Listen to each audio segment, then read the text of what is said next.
Et on part en France à présent. Abandon de déchéance de la nationalité, manifestation massive contre la réforme de loi El Khomri. Le président François Hollande traverse une zone de turbulence et on en parle ce matin avec notre correspondant permanent à Paris, Mustapha Tossa. Bonjour.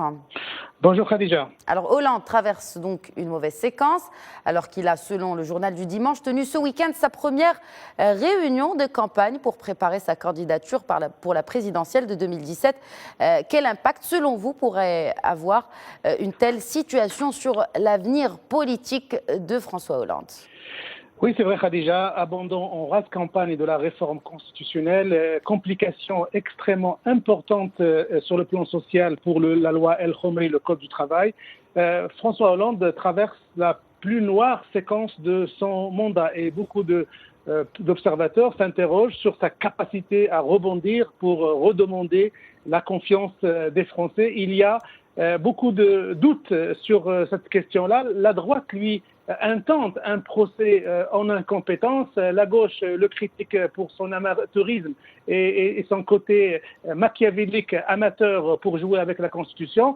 Mais contrairement à tout ce qu'on peut penser, François Hollande reste debout. Il vient, comme vous venez de le signaler, de tenir une réunion extrêmement importante pour déterminer l'agenda électoral à venir à l'Élysée. Il reste debout parce qu'il est le seul à être convaincu qu'il peut mener la gauche à une possible reconduction à l'Élysée, partant du principe qu'il n'y a pas d'alternative à gauche à sa propre personne, et aussi en face, à la droite, il y a beaucoup de guerres fratricides qui sont incapables de créer un consensus autour d'un leader à droite capable de lui faire la concurrence. Donc, dans la tête de François Hollande, il reste en face du Front National, en face de Marine Le Pen, et dans ce combat, il se croit déjà victorieux de la prochaine présidentielle.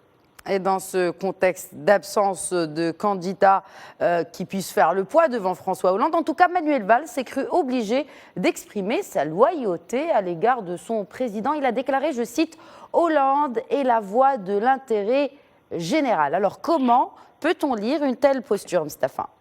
Oui, c'est vrai que Manuel Valls, depuis justement les déboires de François Hollande, beaucoup de pression a été exercée sur lui pour le pousser un petit peu à la sortie, pour essayer d'établir une sorte de rapport comme avait Michel Rocard avec François Mitterrand à une certaine époque, mais lui a su résister à cette pression pour ne pas justement être en rupture avec le président, et il s'est cru obligé de dire à la presse que lui ne va pas y aller cette fois et qu'il considère que François Hollande est la seule alternative à gauche, et il considère que les choix de François Hollande, des choix politiques sont les bons et qu'il est d'une loyauté indiscutable.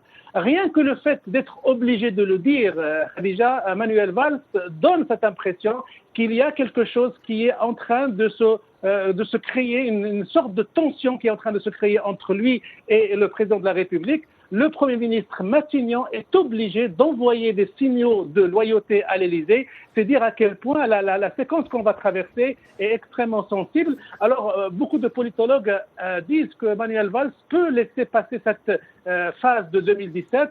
Il accepte déjà dans sa tête la défaite, mais il se projette pour l'après, dans la prochaine séquence électorale à gauche, où il aura à gérer et à représenter peut-être la gauche. Alors, d'autres lui conseillent de partir maintenant pour ne pas être comptable du bilan de François Hollande.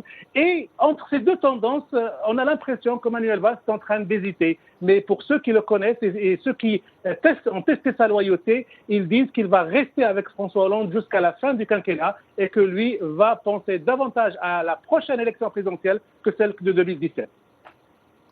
Mustapha Tossa, je vous remercie pour ces analyses. Je rappelle que vous étiez en direct avec nous depuis la capitale parisienne. On reste